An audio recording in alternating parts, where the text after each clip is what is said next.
Welcome to the Rogue Startups Podcast, where two startup founders are sharing lessons learned and pitfalls to avoid in their online businesses. And now, here's Dave and Craig. Yeah, it's election day. It is election day, and to say that anxiety is high today and that the stakes are off the charts is the understatement of the fucking century. Mm-hmm. Yeah. Yeah, I have friends in the States that went to the store over the weekend or not leaving their house for a week, and people aren't going to work and stuff, like not because of COVID, but because of, riots and protests and all this crazy stuff. It's just bizarre. Like, never would have thought that would happen. Not in this country, no. I mean, we've always had this great history of peaceful transfer of power, and it's just like, it's an election. It's not a big deal. And, people rioting after elections, well, that's what happens in new democracies or unstable democracies or tiny little countries where there's lots of ethnic strife.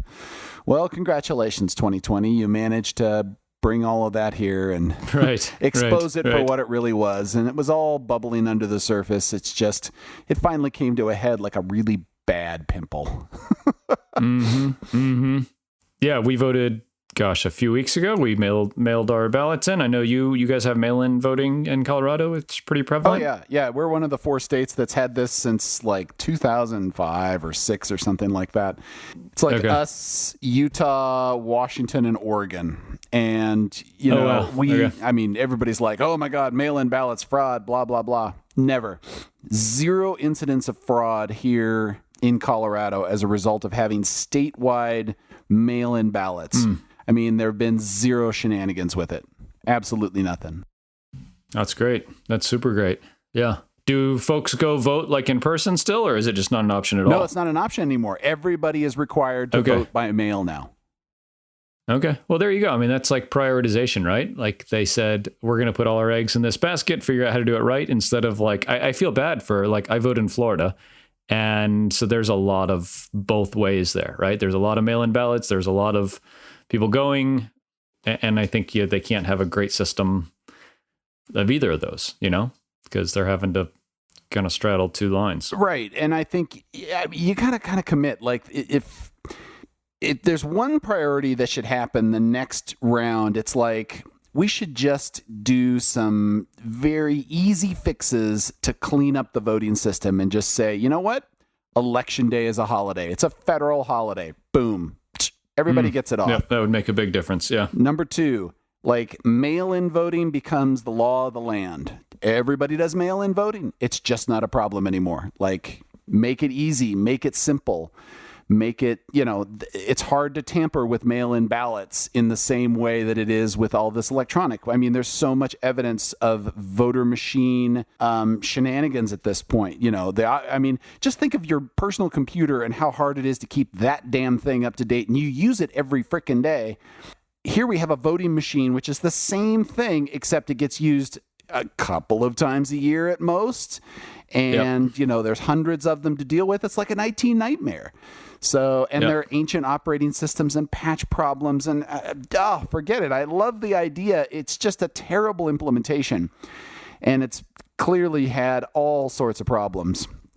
So let's go to just the simplest thing that works. And I think after 4 states have shown that this works, including, on both sides, like Utah's a red state, Colorado, Washington, and Oregon, blue states. Nobody's complaining. Nobody's complaining. Nobody's, crying foul in Utah because there's been election shenanigans. Nope, none of that. Just make it the law of the land. Let everybody vote. But, there's definitely some resistance to that, shall I say. Yeah, I mean, I think if they do that, they can't turn off entirely. Well, I guess it's not electronic kind of distance voting. It's like they actually mail you a ballot and you stick it in an envelope and it goes back to them in the mail. Is that it? That is correct. Yes. Okay. So then it's available to everyone. Because what I was thinking is like, you can't say like, go on the computer and print this thing out and all this kind of stuff. It's like not an option. No. There's official ballots. Yeah. They have to be sent back, and then there are ballot drop boxes. And we always go and take ours to one of the local drop boxes instead of putting it in the mail because we know that those get picked up at a reasonable period of time. And we did ours way in advance, you know. I mean, it just seems like there are such obvious fixes, but there is one party that is doing its damnedest right now to disenfranchise a huge chunk of the electorate, and that's just wrong. It's fundamentally wrong to suppress people's voice. Yep. So, I tell you, it's really interesting being here. And like, this is our second election here, right? We were just a few months into living here when Trump won the first time. I shouldn't say that. When Trump won. Oh, yeah. God, please don't say that. And like to explain the U.S. electoral system to, you know, foreigners, even though like they're educated about it in school, even like our kids are learning about it at this point in like second and fourth grade. Like to explain it to an adult is like crazy. Like, how can this person get the majority of the votes and not win? And you're like, well, you know, it's the states and that's based on population. And it's just like that just doesn't make sense. Let me take you back to the 17 and 1800s when we still had slavery. Yeah, and people didn't think that the population was smart enough to elect the right person because that's basically what it is. Right. And, you know, then there was the whole 3/5 compromise because the South had more population than the North because of the plantations and the slave owners. And the North didn't want the South to have too much power, and the South didn't want the North to get too much of a say. Oh, God, what a mess. What a mess. What a mess. What a mess. Yeah. Well, I mean, I think that like what might be interesting is like talking about how this might affect us, right? Like, I don't know. Like, I don't know if that's interesting. I don't know. I don't know which way it will go. Obviously, I do think that Biden will win. I do think the one caveat could be, and I think this is something that is maybe like worth talking about, is like in the micro-comfy kind of community, is there a fair number of conservative people that feel like they can't speak their mind? Because, you know, I think a lot of entrepreneurial type folks come from a conservative background or like, you know, are capitalists at heart. And I think that in the tech community, the liberal voice is so strong that those folks feel like they can't, you know, be heard or shouldn't speak out and really kind of voice their opinion. And I think that's the one wild card with the election, is that there are these like silent Trump supporters that aren't in the polls, aren't really loud because they're embarrassed or shy about kind of saying they're going to support Trump. I think that's the one wild card that the polls aren't showing right now. That could be interesting. I'm going to call bullshit on that one, and here's why. Okay. So I agree that in 2016 that was a problem. And then in 2017... You don't think it's more of a problem now? No, I don't. I think it's more of a problem now. No, I don't. And here's why. Because the polls were not accounting for education level in addition to ethnicity at the time that they were doing all their 2016 models. And they basically were undercounting non-college educated whites, which mostly went for Trump. And so they claim that they've corrected for that this time. So, you know, we'll see. I mean, I could be fundamentally wrong about this, but, you know, I'd like to think of two things. Number one, Nate Silver is a pretty damn smart guy. And when he finds that there's a major mistake in something, he's going to make reasonable attempts to correct it. And number two, I can't imagine that anybody, like, if you voted for Trump in 2016 and you weren't really loud about it, and Nate figured out how you had voted and what group you belonged in and what was being undercounted there, it seems like that compensation would make up for it this time around. But, you know, it's funny because I'm seeing a lot of stuff on Twitter where people are like, oh, you know, people don't understand probabilities, and, oh, Nate Silver's so wrong, and, oh, here's where he fundamentally, you know, isn't doing this right. But the truth of the matter is, Nate, you know, I've seen this in every single election that Nate Silver has made bold predictions on, and Nate Silver's usually right. 2016 being the major exception there, but most of the time, you know, he's got it, and he found out what his error was and he made his correction. So I don't think that's the case this time. Yeah, I hope not. I mean, I think that the country needs someone less divisive, certainly. Like, I think that's the one thing that everyone can say is that, like, someone needs somebody in power that is not inciting riots. I think that's like a given that a leader should not do. So I certainly hope that we don't have 4 more years of this. Yeah, I don't know. I don't have a lot of confidence. Like, I have a lot of hope, but I don't have a lot of confidence. So hopefully you're right and I'm wrong. But I definitely think, like, it's almost noon Eastern time today. I think it could go either way. And that's amazing. Don't get me wrong. I'm biting my nails until tomorrow morning for sure. Yeah. And, I'm whatever it says tonight when I go to sleep, I know it's not the final result. And I know that there are going to be shenanigans. Like, I just know that the lawyers are coming out and they're going to try to do some contesting. But so far, the attempts that have been made in North Carolina and Texas, I mean, even conservative judges have gone, give me a fucking break. No. Yeah. Yeah. So, like, if that shit continues, then we're just going to basically see, the same sort of thing where the courts basically say, no, this is not what the Constitution says. You can't just make this stuff up. Like, we don't stop counting votes at the end of election day. We count all the votes per our standard election laws. Like, this has always been the case. The difference is that the margins are usually big enough on election day. You can call it one way or the other, but if you can't call it, then you keep counting. Yep. Like, this is not new. This is not novel. This is not fraud. This is not one side making the rules up for the other to kick them out. It's just, that's the way it's always been.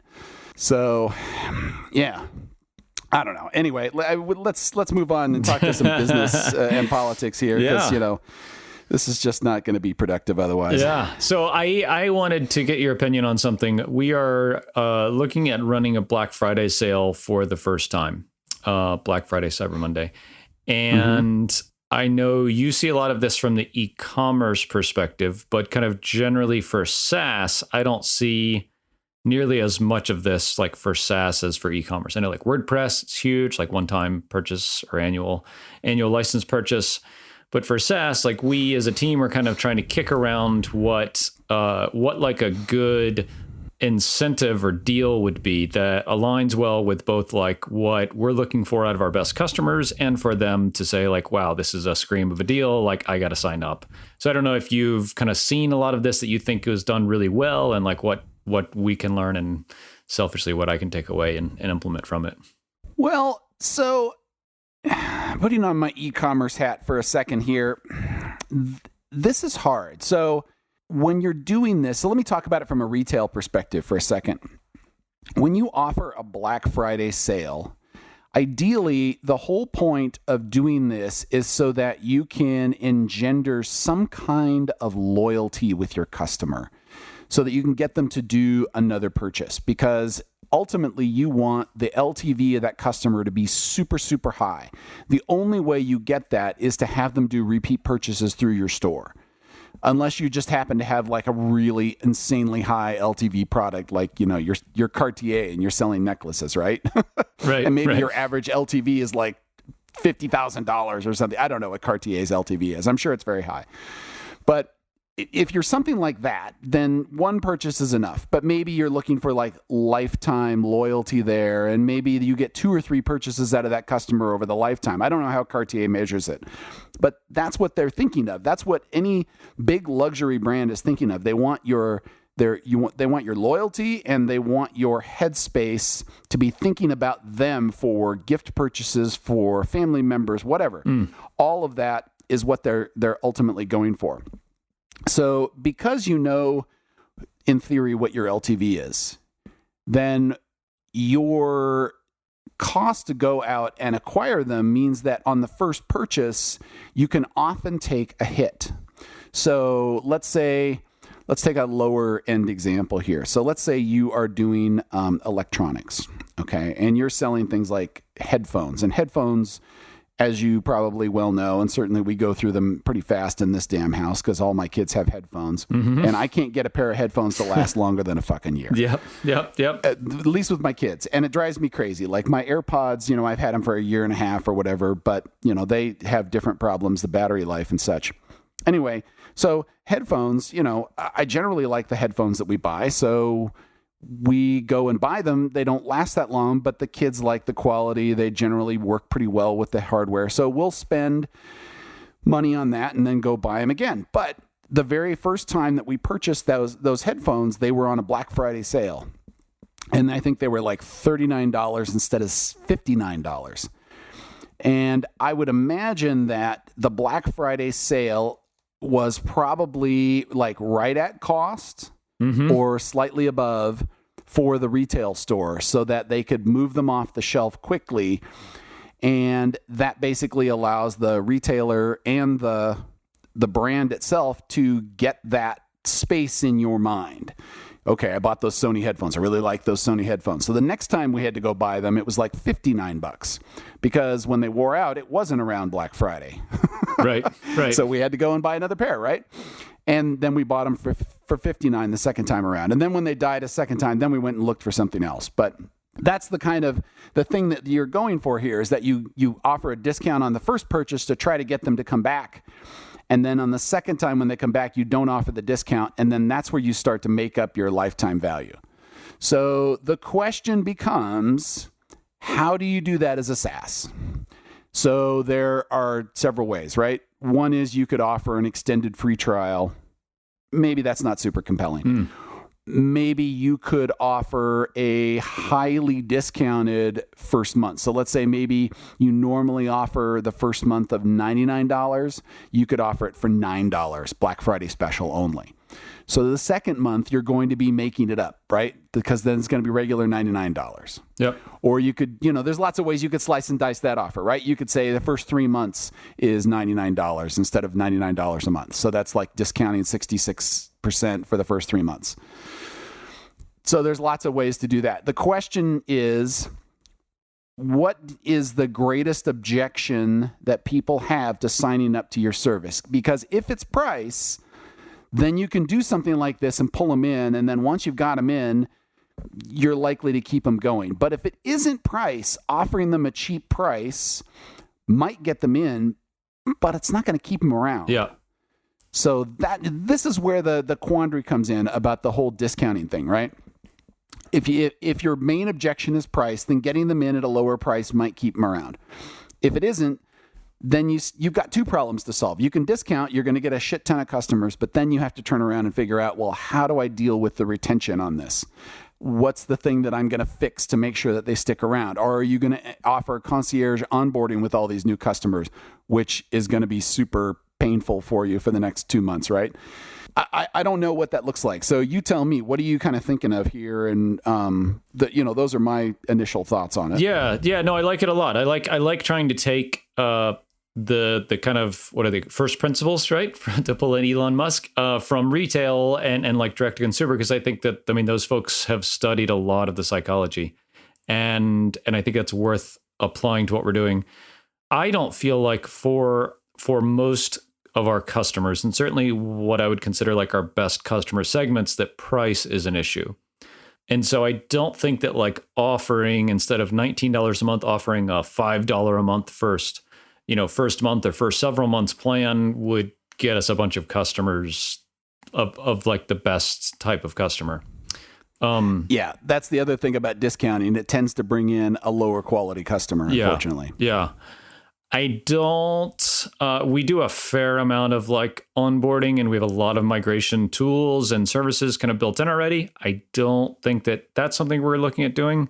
What I was looking at doing was offering annual plans from our middle tier, basically at our lower tier price. Because for us, the cost of the middle tier, in terms of like infrastructure and services and stuff like that, is not zero, but not huge. But I think the perceived value to the customer of having these additional kind of services and repurposing of your podcast content is significant. And I think offering it only for an annual plan is an interesting thing, like from a value and like customer alignment perspective, because it brings in people that will be around for a long time. But it also says like, hey, it's still basically the base price. You're just getting a lot more for your dollar. And so maybe we'll not bring in, thousands of new customers, but the ones that we do, I think will be more serious. And then when they renew next year, it will be at that higher price. So that's what we're thinking about doing. And just kind of thinking back of the boxes that you laid out, it seems to check most of those boxes, I think, because price is not an objection. People wanting to really get a lot out of their podcast is a lot of the reason that they come to us, and us giving that to them, essentially for free is, I think, a pretty compelling offer. Because we kind of like feature gate in like our tiers. And so like they're getting quite a few features in our middle tier that they don't get in the starter tier. Okay. All right. I like that. And there's two things I like about it. Specifically, you're rewarding existing customers. So those are the easiest segment to sell to because you've already sold them on your solution. They've already started paying you. They already understand your value proposition. So getting them to upgrade, that's pretty significant. And then you also get all that money on the table. So you're taking an annual plan, you're offering them a good deal on it, but you still get all that cash up front. So you're going to get kind of a little injection of cash into the business right now, which is nice. The other question that I have on this one here as to whether it's good or bad, do you know what the lifetime of your customer is in months? In months. Is it more than 12? Yes. Like significantly more than 12, like 24? Yep. Yeah, it's more than 12. Yeah. And it's more than right at 24. Yeah. Right at 24. Okay. So the reason I asked that is if you did this and then their lifetime is 13 months, then will they just turn around and churn at the next time? So basically you've lost them and you've not captured as much of the value as you could out of there. But if you can give them some sticky features and you think that these things are compelling and the customers are telling you, hey, these things are compelling, I'd really like to take advantage of this. I see that could be a pretty good win for you. Yeah. I also really like that just pushing people to annual, because I mean, it just, getting that money up front is huge, for the business and for the customer and their mindset, I think. What's the difference between the annual low tier and the annual middle tier in terms of price difference? $300. So it's $190 versus $490. That's the total cost, or that's the total annual cost. Yep. 190 versus 490. Yep. Yeah, I'm wondering if maybe you want to go somewhere in between, because 190, that's pretty low, right? So they're going to be basically getting the middle tier stuff at a pretty significant discount, because that's normally $49 a month, right? Yeah. I take that back. I think we were talking about doing it half off. So $250. $250. Okay, all right. I was going to say 300 was like the number I was sticking in my mind. $250 feels better. It's better than the 190. I was thinking it might have been over discounted there. Like I think you might be taking too much off the table. Yeah. There. So yeah, 250, 300, somewhere in there. That's a definite significant chunk off. Yeah. You're basically making it half of the, I would say that if you're doing $49 a year, that's like $600 a year. If you make it a total of $300, that's like buy 6 months, get 6 months free. Yeah. Yeah. That kind of a thing. Yeah. So, and you might even couch it like that. Like, hey, we'll upgrade you to this tier. It'll be half the normal cost annual, one-time deal only, Black Friday week or 2 weeks.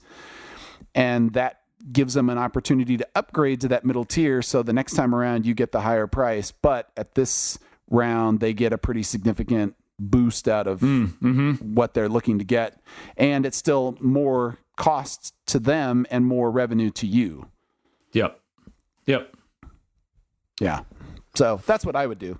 Yeah. I like it. Yeah. This is the first time we've done anything like this. We, on like the podcast motor side, had offered annual deals at the end of the year, because those are all like businesses. And so it's like a tax saving thing, right. Or, tax, whatever cost thing.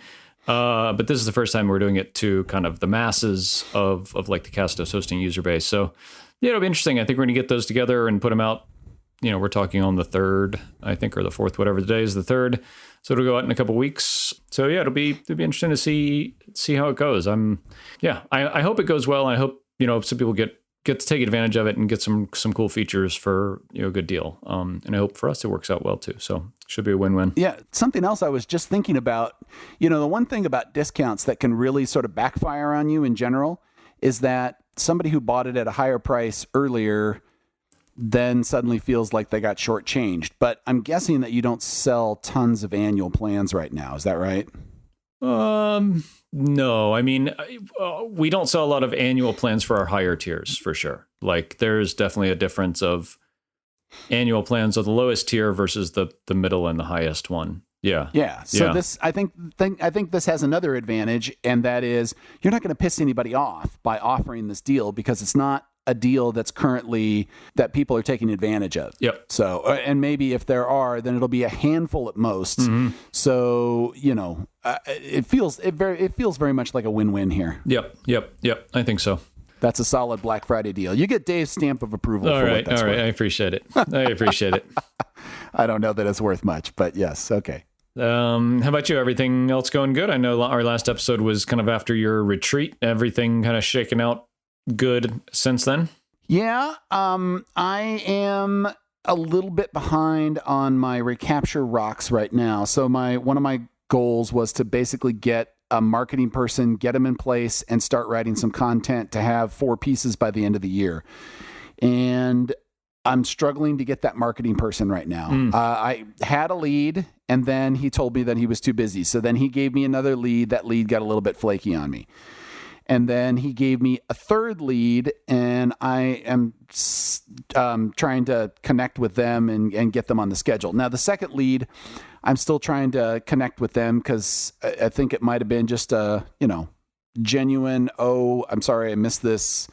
But, it's already a yellow flag at this point, right? Because they didn't get on my email. They weren't super responsive. They didn't follow up. They weren't diligent. So, yeah, I mean, they're not blowing me away. Maybe I'm giving it another opportunity here, but I know life happens. So anyway, we're still working on that. And the other thing is, we just did our infrastructure lockdown for Black Friday, Cyber Monday. Cool. So we institute that at the beginning of November. And this year, our infrastructure has a couple of new features on it that we didn't have before. So it used to be that that all the scaling happened by me going and clicking buttons and adding servers to it over time, which is a terrible way to do this, by the way. It was one of those things that I just never felt comfortable with how Amazon was going to do the auto scaling, and it was all me. It was totally my bad on this one. Well, this year, one of my developers was like, here's all the great things about auto scaling. You should be really doing this. And then if we're going to do this, we need to move this stuff to Docker, which we hadn't fully done. So over the summer, he convinced me to get this all done. And we did all the auto scaling stuff before then. And now it all auto scales. So we get a huge boost of traffic coming in, and the webhook queues go through the roof. It just automatically brings servers online. And when those things drain out, takes those servers offline. And there's a min and there's a max, so it never goes too high. It never drops too low. I feel like this is pretty good. So this is the first year that, I'm going to be able to just sort of sit back and watch things instead of having to throw a shit ton of hardware at it and hope for the best. Yeah. Nice. Which has been the way we've done it in the past. So I feel like this year our infrastructure is pretty solid. Yeah. I think the auto scaling and when you see it actually work is amazing. Like we have auto scaling rules on, we very rarely need them to scale up our instances, but when we do, and it's great to see that happen and they scale back down. The other good thing is if you have an instance that goes bad, it fixes that automatically too. That's the thing that we've seen most often is an instance will, take a shit for whatever reason. And the health check sees that, it shuts it down and spins up a new one and the traffic goes over to it. And so there's never a single point of failure because we always run 2 instances, and there's never one of those 2 instances just goes away and you don't know about it. So yeah, that's the kind of redundant benefit of auto scaling for us. Yeah. So Dave got to join the 21st century this year. Nice. Yeah. So that's good. I'm happy about that. And yeah, still working on this marketing person. Hopefully I make some headway on that here this week. Cool. Yeah, I think the only other thing from our end, I think it's two things. One is we're hiring another customer support specialist role. So job applications out for that now. I've done like first round interview there and doing video calls with final candidates in the next couple of days. So that's cool. Yeah, we've been one support rep for 2 years, I think, and have grown quite a bit and just have more customers. And so it's time to get Eileen some help. And so looking forward to that. That'll be, the new person should be coming online, I don't know, around the 1st of December, I would guess. And then we're launching an integration with Elementor, maybe tomorrow, by the time this episode goes out, for sure.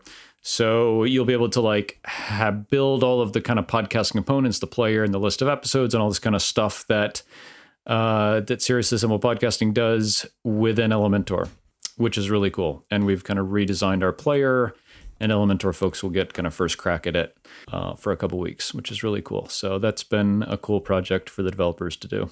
Nice. Yeah, so folks, by the time this episode goes out, if they go to roguestartups.com, they'll see our fancy new Elementor page templates. We're building out like entire page templates. You just click a button and import this whole thing in there, so you don't have to design it or anything. So yeah, we'll be redesigning our website because it has a stock Genesis theme on it from, 4 years ago or something, with a really cool looking Elementor design template. So check it out. Cool, man. All right. Well, I'm going to go get the popcorn going and turn the news on and see what happens here in the next few hours. Good luck to everybody with the election and the results and whatever may come. Yeah. Good luck to everybody. Yes, indeed. And if you are finding our podcast valuable, our one ask, as always, please share it with a friend that you think might benefit from us. And we would always appreciate a review in iTunes from you. We'll talk to you next week. Thanks for listening to another episode of Rogue Startups. If you haven't already, head over to iTunes and leave a rating and review for the show. For show notes from each episode and a few extra resources to help you along your journey, head over to roguestartups.com to learn more.